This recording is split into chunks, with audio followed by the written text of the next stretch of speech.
우리에게 주시는 하나님의 말씀은 창세기 7장 1절에서 24절입니다. 우리 한 절씩 교독하겠습니다. 여호와께서 노아에게 이르시되 너와 내 온 집은 방주로 들어가라. 내가 이 세대에 내 앞에서 의로움을 내가 보았음이니이다. 너는 모든 정결한 짐승은 암수 7씩, 부정한 것은 암수 2씩을 내게로 취하며 공중의 새도 암수 7씩을 취하여 그 씨를 온 지면에 유정케 하라. 지금부터 7일이면 내가 40주야를 땅에 비를 내려 나의 지은 모든 생물을 지면에서 쓸어 버리리라. 노아가 여호와께서 자기에게 명하신 대로 다 준행하였더라. 홍수가 땅에 있을 때에 노아가 600세라. 노아가 아들들과 아내와 자부들과 함께 홍수를 피하여 방주에 들어갔고 정결한 짐승과 부정한 짐승과 새와 땅에 기는 모든 것이 하나님이 노아에게 명하신 대로 암수 2씩 노아에게 나와 방주로 들어갔더니 7일 후에 홍수가 땅에 덮이니 노아 600세 되던 해 2월 곧 그 달 17일이라. 그날에 큰 기품의 샘들이 터지며 하늘의 창들이 열려 40주야를 비가 땅에 쏟아졌더라. 곧 그날에 노아와 그의 아들 셈, 함, 야벳과 노아의 처와 세 자부가 다 방주로 들어갔고 그들과 모든 들짐승이 그 종류대로 모든 육축이 그 종류대로 땅에 기는 모든 것이 그 종류대로 모든 새 곧 각양의 새가 그 종류대로 무릇 기식이 있는 육체가 2씩 노아에게 나와 방주로 들어갔으니 들어간 것들은 모든 것의 암수라. 하나님이 그에게 명하신 대로 들어가매 여호와께서 그를 닫아 넣으시니라. 홍수가 땅에 40일을 있었는지라 물이 많아져 방주가 땅에서 떠올랐고 물이 더 많아져 땅에 창이라매 방주가 물 위에 떠 다녔으며 물이 땅에 더욱 창이라매 천하의 높은 산이 다 덮였더니 물이 불어서 15규빗이 오르매 산들이 덮인지라. 땅 위에 움직이는 생물이 다 죽었으니 곧 새와 육축과 들짐승과 땅에 기는 모든 것과 모든 사람이라. 육지에 있어 코로 생물의 기식을 호흡하는 것은 다 죽었더라. 지면의 모든 생물을 쓸어버리시니 곧 사람과 짐승과 기는 것과 공중의 새까지라. 이들은 땅에서 쓸어버림을 당하였으되 홀로 노아와 그와 함께 방주에 있던 자만 남았더라. 물이 150일을 땅에 창일하였더라. 아멘. 지난 시간에 하나님께서 이제 앞으로 홍수의 심판을 예고하시면서 방주를 예비하라 노아에게 말씀하셨습니다. 그리고 노아는 그 하나님의 말씀대로 120년 동안 방주를 완성했습니다. 그랬더니 오늘 하나님께서 다시 노아에게 말씀을 하시는데 1절 말씀입니다. 여호와께서 노아에게 이르시되 너와 네 온 집은 방주로 들어가라. 네가 이 세대에 내 앞에서 의로움을 내가 보았음이니라. 자, 방주로 들어가라 하시면서 하나님께서 노아의 의로움을 보셨다 말씀하십니다. 여기 노아의 의로움이란 그의 믿음을 말하는 것이죠. 노아가 120년 후에 홍수의 심판이 있을 것이라는 그 하나님의 말씀을 그대로 믿고 방주를 지었다는 겁니다. 그런데 노아가 있는 곳은 비가 오는 곳이 아닌 그런 지대였다는 겁니다. 그러니 노아가 얼마나 세상 사람들에게 조롱거리가 되었겠습니까? 노망난 노인이라고 비웃었을 것입니다. 여러 가지 그를 비난하는 소리가 있었을 것입니다. 무슨 일을 하고자 할 때는 언제나 비난의 소리도 함께 들려오게 되어 있습니다. 그런 비판하는 말에 지나치게 귀를 기울이다 보면 아무 일도 할 수가 없습니다. 사람의 평가와 여론에 신경을 쓰다 보면 충성을 잃게 된다는 겁니다. 사람의 생각과 바람이 다 다른데 그 많은 사람들의 기대를 어떻게 다 만족시켜 드릴 수 있겠습니까? 교회에서 선교기금을 마련하자고 김치 바자회를 했습니다. 그래서 김치를 열심히 이제 여성교회에서 담그고 있는데 한 권사님이 김치 맛을 보더니 이거 너무 싱거워. 김치는 매워야지 하면서 고춧가루를 듬뿍 집어넣었어요. 그랬더니 다른 권사님이 또 맛을 보면서 이건 너무 맵다고 설탕을 또 집어넣습니다. 그랬더니 또 한 분이 이건 너무 달다고 소금을 또 뿌려요. 김치에는 시원한 꼴뚜기가 들어가야 제맛이지. 또 이런 분들도 있습니다. 그러니 김치가 되겠습니까? 노아가 사람들의 말에 귀를 기울였다면 방주 완성하지 못했을 것입니다. 우리는 하나님의 마음에 기쁨을 드린다는 생각으로 하나님께 충성하면 되는 것입니다. 그러면 하나님으로부터 칭찬이 있을 것입니다. 자, 어려운 상황 가운데서 노아는 흔들리지 아니하고 하나님의 말씀을 끝까지 붙들고 순종했습니다. 사실 사람은 시작과 끝이 한결같기가 쉽지 않습니다. 시작은 좋았는데 끝으로 갈수록 그렇지 못한 경우가 많이 있습니다. 용두삼이라고 하지 않습니까? 그런데 노아는 120년 동안 시작과 마지막의 믿음이 한결같았습니다. 정말 훌륭한 믿음의 소유자죠. 물론 이 120년 동안 노아에게 한 번도 갈등이 없었다고 생각하지는 않습니다. 노아도 우리와 똑같은 사람인데 왜 갈등이 없었겠습니까? 많은 고민이 있었을 것이라고 생각합니다. 어떤 날은 정말 하나님의 말씀은 틀림이 없는 말씀이지, 항상 그래 오셨어 하면서 다시 확신에 차서 구원의 메시지를 선포하며 열심히 방주에 망치질을 하면서 역청을 바르면서 신나게, 그리고 확신에 찬 하루도 있었을 것입니다. 그러나 또 어떤 때는 의심이 일어날 때도 있었을 것입니다. 방주를 짓고 있는 그 때에 하나님께서 가끔 비례도 좀 내려주셨다면 이 노아가 얼마나 방주를 짓는데 힘을 얻었겠습니까? 확신에 차서 계속 그 일을 해나갈 수 있었을 텐데 성경에는 방주를 짓고 있는 동안에 비가 내렸다는 기록은 나오지 않습니다. 늘 구름 한 점 없는 그 맑은 하늘을 바라보면서 노아는 의심했을 것입니다. 때로는 내가 정말 이거 해야 되는 것인가? 갈등과 고민도 있었을 것입니다. 신앙은 고독한 싸움입니다. 내가 믿음이 좋아진다고 해서 그 다음에는 걱정 것이 다 없고 그저 매일 기쁨과 확신에 찬 삶을 살 수 있을 것이라고 생각하면 그건 오해입니다. 믿음이 좋은 사람들도 고민하고 갈등하고 의심이 있습니다. 예수님조차도 겟세마네에서 너무 고민이 심각해서 땀방울이 변해서 핏방울이 되었다고 했습니다. 그러나 그런 고민과 의심에도 불구하고 하나님이 보여주신 그 길을 끝까지 걸어가는 것이 신앙입니다. 그렇게 자기를 부인하면서 그 길을 걸어가면 하나님의 역사가 이루어지게 된다는 것입니다. 그것이 노아의 삶입니다. 하나님께서 노아에게 방주로 들어가라 말씀하십니다. 그거는 이제 드디어 하나님이 작정하신 그 날이 되었다는 그런 말씀입니다. 근데 그 날은 노아에게는 구원의 날이지만 세상 사람들에게는 심판의 날이요, 멸망의 날입니다. 그날이 노아에게 구원의 날이 될 수 있었던 것은 그가 하나님의 말씀을 믿고 끝까지 순종했기 때문이죠. 하나님의 말씀을 붙들었기 때문에 그날이 노아에게는 구원의 날이 되었다는 것입니다. 하지만 하나님의 말씀을 듣지 아니하고 자기의 생각대로 살았던 그 사람들에게는 그날이 멸망의 날이 되었습니다. 그런데 세상의 끝날에도 그렇게 될 것입니다.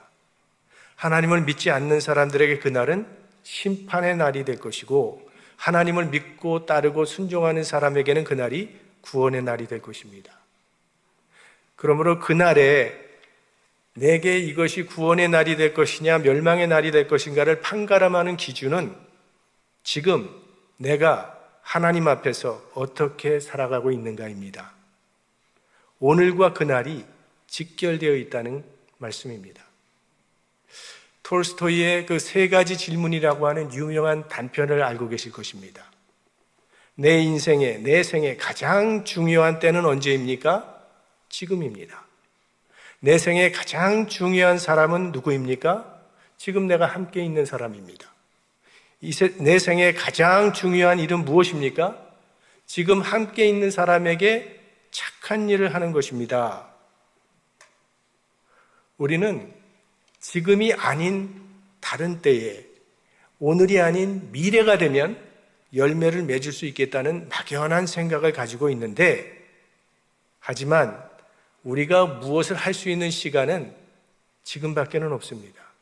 과거는 지났고 미래는 오지 않았고, 그래서 우리는 오늘이라고 하는 이 시간을 하나님 앞에 신실하게 살아야 합니다.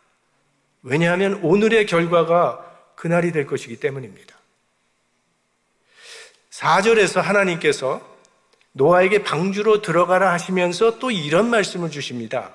4절, 지금부터 7일이면 내가 40주야를 땅에 비를 내려 나의 지은 모든 생물을 지면에서 쓸어버리리라 하십니다.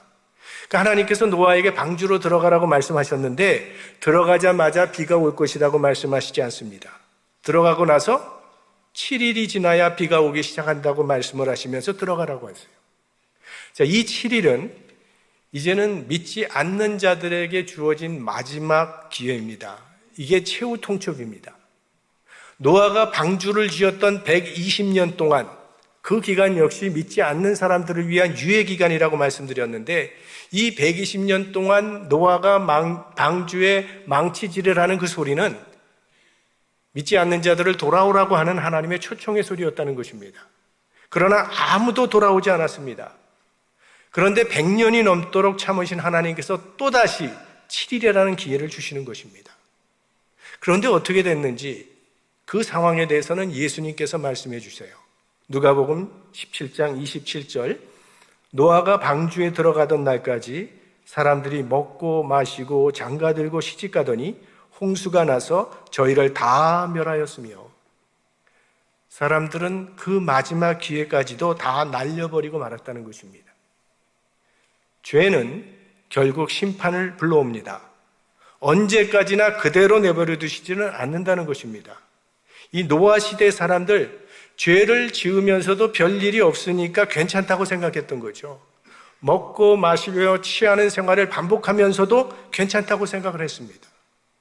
아마 그들은 일주일 동안 비가 쏟아져 내릴 때도 괜찮다고 생각하면서 그들이 했던 대로 그대로 계속 그 일을 했을 것입니다. 그런데 이번엔 비가 멈추질 않았다는 것입니다. 결국 그 사람들 다 죽임을 당하고 말았습니다. 하나님은 오래 참으십니다. 그러나 계속 괜찮다고 생각하면 안 된다는 거죠. 더 이상 안 되는 때가 온다는 것입니다. 지금은 방주의 문이 열려있는 은혜의 때입니다. 심판이 있기 전에 은혜의 시기를 주시는 것이에요. 때가 되면 이 방주의 문은 닫히게 됩니다. 16절, 하나님이 그에게 명하신 대로 들어가매 여호와께서 그를 닫아 넣으시니라. 우리 예수님께서 주신 비유 가운데 잔칫문이 다 닫혔는데 나중에 와서 주여 주여 열어달라고 했지만 소용이 없었다는 그런 비유가 나옵니다. 하나님께서 문을 닫으시면 다시는 열리지 않는다고 하는 것이 성경의 교훈입니다. 사실 방주 지을 때 노아로부터 돈 받고 목수일 하면서 도와준 사람도 있었을 것이고 물건을 판 사람도 있었을 것입니다. 노아가 방주 짓는 모습을 멀리서 구경하는 사람들도 많았을 것이고, 하여간 오랫동안 120년 동안 방주를 지었으니 그 방주와 관련된 사람들이 많이 있었을 거예요. 그러나 방주에 들어가서 구원받은 사람은 노아의 가족 8명밖에는 없었다는 겁니다. 그러니까 교회에 출석한다고 다 구원받는 거 아니고 설교 듣는다고 구원받는 게 아니라는 거예요.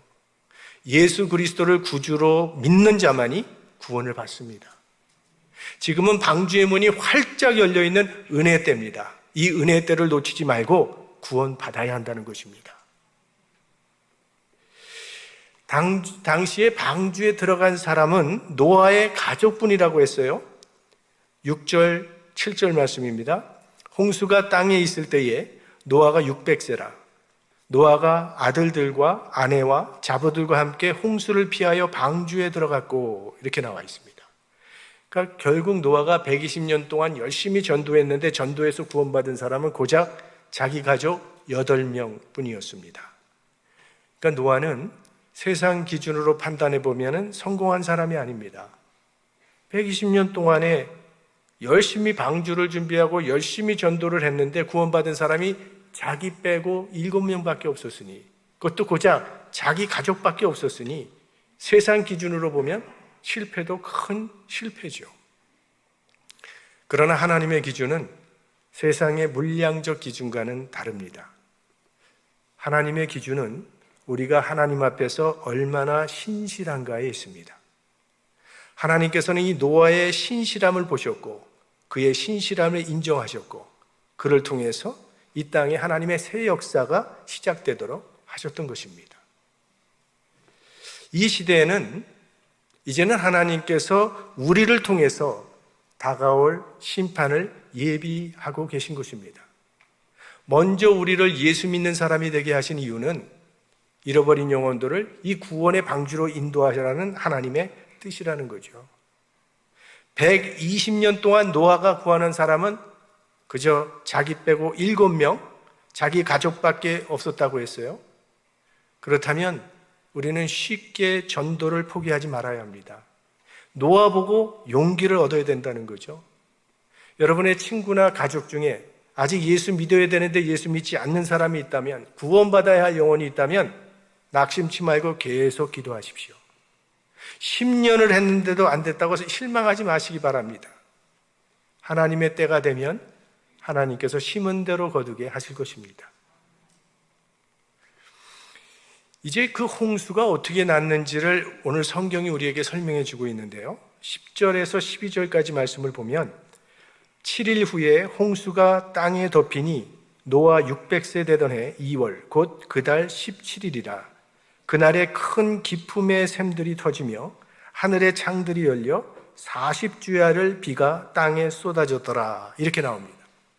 자, 우리가 하나님께서 천지 창조하실 때를 기억해 보면 둘째 날에 궁창을 만드시고 궁창 위의 물과 궁창 아래 물을 가르셨다고 하셨습니다. 그러니까 하늘 위에도 물이 있었고 하늘 아래에도 물이 있었다는 거죠.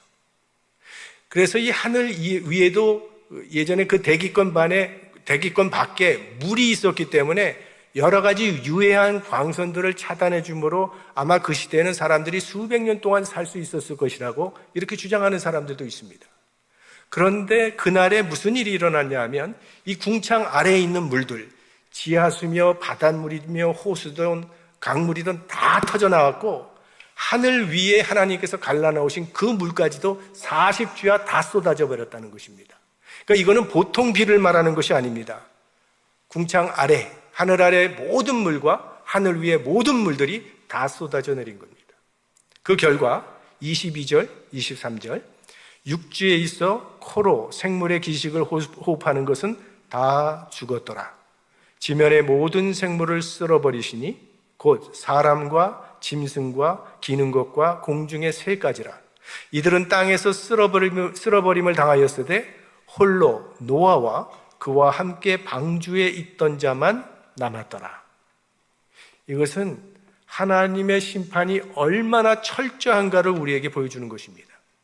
벌레 한 마리도 남겨놓지 않고 다 쓸어버리셨습니다.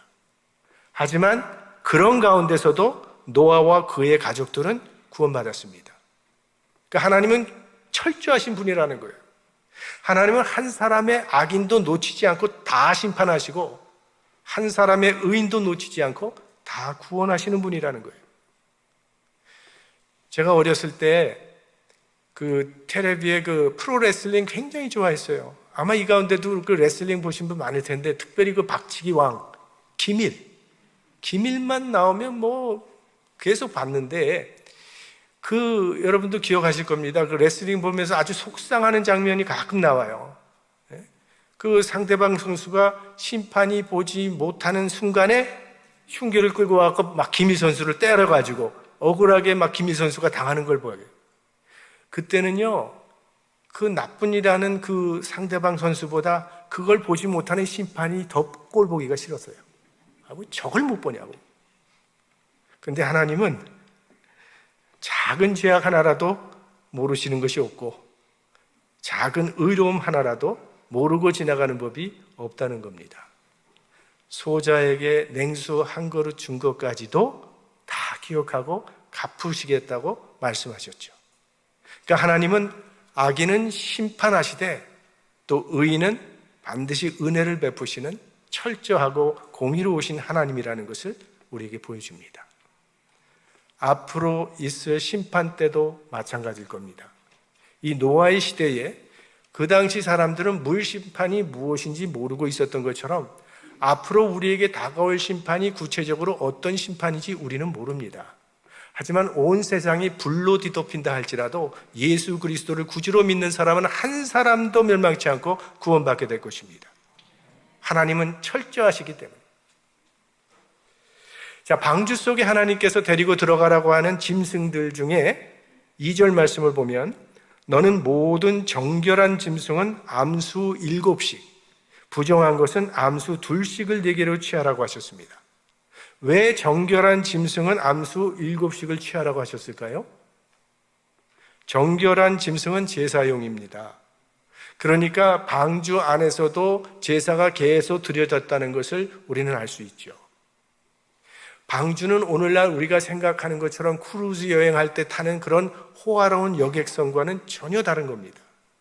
방주 안은 캄캄하고 어둡고 답답한 곳입니다. 더구나 동물들을 다 같이 실었으니까 그 동물들의 불쾌한 냄새들이 코를 찌르는 것이고 또 동물들이 밤낮 잘 수 없도록 소리를 지를 것이고 이 동물들의 배설물이 얼마나 냄새를 피우면서 그런 불결한 곳이 방주 아니었다는 겁니다. 그런데 어떻게 그런 열악한 환경 속에서 노아와 그의 가족들이 1년 동안 지낼 수 있었을까 하는 것이죠. 그것은 예배 때문입니다. 노아의 가족은 방주 안에서도 계속 예배를 드리면서 하나님과 동행했던 것입니다. 저는 이 방주 생각을 하면 저희들이 한 2년 동안 지내었던 이 팬데믹과 굉장히 비슷하다는 생각이 들어요. 얼마나 답답했어요. 나가지도 못하고 그저 집에 갇혀가지고 지내게 되는데 그러나 그런 가운데서도 저희들이 온라인 예배를 통해서 하나님과 동행하면서 견딜 수 있었던 것이죠. 예배가 있는 한 방주는 천국이었습니다. 환경이 좋아서 천국이 아니죠. 초막이나 궁궐이나 내주 예수 계신 곳이 그 어디나 하늘나라. 이 찬송가 가사처럼 하나님의 임재가 있는 것이 천국이고 예배가 있는 것이 천국이죠. 사실 우리가 드리는 이 예배는 우리가 이 땅에서 천국을 맛보는 것입니다. 그래서 가정에서 예배를 드리면 그 가정에 천국이 이루어지는 것이고 일터에서 예배를 드리면 일터에 하나님의 나라가 임하게 되는 것이죠. 근데 어떻게 보면 이 교회는 또 방주와 비슷한 면이 있습니다. 교회도 방주처럼 좀 답답한 장소입니다. 내 마음대로 다 말할 수 없고 내 마음대로 행동할 수 없는 것이 바로 교회입니다. 또 교회는 많은 사람들이 함께 모여있기 때문에 말도 많고 상처를 주고받기도 하고 불쾌한 일들이 생기기도 합니다. 그럼에도 교회를 떠나가지 말고 교회 안에 있어야 됩니다. 왜? 교회가 구원의 방주이기 때문입니다. 방주를 떠나면 죽었던 것, 그때는 노아 당시에 방주 떠나면 죽음밖에 없습니다. 교회 떠나면 우리 영이 죽는 겁니다. 그래서 좀 힘들고 어려워도 교회 안에 머물러 있어야 합니다. 교인들이 살아갈 길은 교회 안에 있는 것입니다. 자, 마지막으로 이 노아의 방주의 좀 특징을 생각해 보면 이 방주에는요, 노가 없습니다. 돛도 없습니다. 닷도 없습니다. 나침판도 없습니다. 조종하는 키도 없습니다. 자동차로 예를 들면 엑셀러레이터도 없고 브레이크도 없고 운전대도 없는 겁니다. 그러니까 내가 가고 싶은 곳으로 가거나 내가 멈추고 싶다고 멈추거나 내가 방향을 정할 수 있는 게 아니라는 거예요. 바람 부는 대로 가는 거고 물길 치는 대로 가는 겁니다. 방주 안에 있는 사람이 할 수 있는 일은 아무것도 없습니다. 근데 이 방주라고 하는 히브리어 단어가 테바라고 하는 단어예요. 테바는 상자라는 뜻인데 태어난 모세, 이 어린 모세를 담았던 그 상자를 히브리어로 또 테바라고 불렀습니다. 그러니까 그 당시에 바로의 명령으로 인해서 히브리 남자아기가 태어나면 다 물에 던져서 죽었어야 되는 그런 운명이었는데 모세의 부모는 차마 그럴 수가 없어서 갈대 상자를 만들어서 모세를 거기에 태웠다고 그랬습니다. 출애굽기 2장 3절 말씀, 더 숨길 수 없게 되매 그를 위하여 갈대 상자를 가져다가 역청과 나무진을 친하고 아기를 거기 담아 나일강과 갈대 사이에 두고, 이렇게 나와 있어요. 여기 상자라는 단어가 바로 방주와 똑같은 단어입니다. 그러니까 노아의 방주는 뭐 엄청나게 큰 상자고 아기 모세를 태운 방주는 작은 상자입니다. 크기에는 차이가 있지만 공통점이 있다는 거예요. 이 둘 다 키가 없고 노가 없고 돛이 없다는 겁니다. 완전히 그저 하나님께 맡겨진 운명입니다. 자, 모세의 부모가 갈대 상자를 만들어서 아기 모세를 거기다 집어넣고 나일강에 띄웁니다. 부모가 할 수 있는 일이 뭐겠습니까? 그 상자를 조종할 수도 없습니다. 그저 하나님께 맡겨버리는 거죠. 그런데 그날 마침 그 시간에 바로의 딸이 목욕하러 나일강에 나왔다는 거예요. 그리고 목욕하다가 갈대 사이에 멈춰있는 그 갈대 상자를 본 겁니다. 그래서 시녀를 시켜서 가져오라고 해서 가져와서 열어봤더니 거기에 아이가 있더라는 거예요. 그런데 여는 순간에 이 아이가 또 웁니다. 근데 그 울음이 이 바로의 공주의 모성애를 깨웠다는 거죠. 그래서 이 아이를 내가 아무래도 키워야 되겠다고 생각하는 그 순간에 멀리서 그것을 지켜보고 있던 모세의 누이가 얼른 공주에게 와가지고 혹시 유모가 필요하냐고, 그래 한번 구해와라 해서 구해온 유모가 바로 모세의 어머니였다는 것이죠. 그러니까 모세는, 사실 모세의 어머니는 죽어야 할 모세를 다시 얻었을 뿐만이 아니라 모세를 키우는데 바로의 공주의 딸의 돈까지 받으면서 모세를 키웠다는 얘기예요. 그리고 이 어머니는 어릴 때부터 모세에게 하나님을 경외하는 신앙 교육을 시켰고, 더불어 히브리 민족을 너의 동족으로 삼는 애굽신까지 불어넣어줬다는 것입니다. 자, 이 모든 것이 우연의 일치라고 생각하십니까? 이거는 하나님의 절대적인 섭리였다는 겁니다. 우리 인생은 방주와 같습니다. 방주 안에서 우리가 할 일은 하나님을 신뢰하는 것입니다. 왜냐하면 이 배를 운행하시는 분은 하나님이시기 때문입니다. 우리 인생 우리가 조종하는 거 아닙니다. 우리 인생은 하나님이 하나님의 뜻대로 운행하시는 것입니다. 그래서 그분을 믿고 그분을 따라갈 때 하나님은 우리에게 또 은혜를 베풀어 주신다는 거죠. 이 광야 같은 세상에서 먹을 것이 필요할 때는 만나를 주신다는 겁니다. 물이 필요할 때는 반석에서 물이 나오게 하시고, 낮에는 구름 기둥으로 밤에는 불 기둥으로 우리를 지켜주시며 인도해 주십니다. 이것이 그리스도인의 삶이라는 거죠. 병들어 고생하고 있고 사업은 어려워지고 있고 나라를 보니 점점 위험해지고 위태로워지고 있고 국제정세도 상당히 불안해 보일지라도 우리는 두려워할 필요는 없습니다. 선장 되신 하나님께서 우리를 지키시고 보호해 주실 것이기 때문입니다. 여러분, 고도의 과학 지식을 총동원해서 만든 그 타이타닉에 비하면 이 방주라고 하는 상자는, 이거는 비교가 되지 않는 엉성한 배였다는 겁니다. 여러분, 어떤 배를 타시겠습니까? 절대로 가라앉지 않을 것이라고 장담했던 타이타닉호를 탔던 사람들은 다 물에 빠졌지만 방주에 탔던 사람들은 한 사람도 물에 빠지지 아니하고 다 구원받았습니다. 방주는 하나님께서 운행하시는 배이기 때문입니다. 하나님께 맡겨진 인생이 가장 안전하고 가장 행복한 인생입니다. 여러분, 하나님은 인생의 주인으로 모시고 하나님과 동행하면서 하나님의 구원 역사에 동참하는 이 시대의 노아가 될 수 있기를 주님의 이름으로 축원합니다.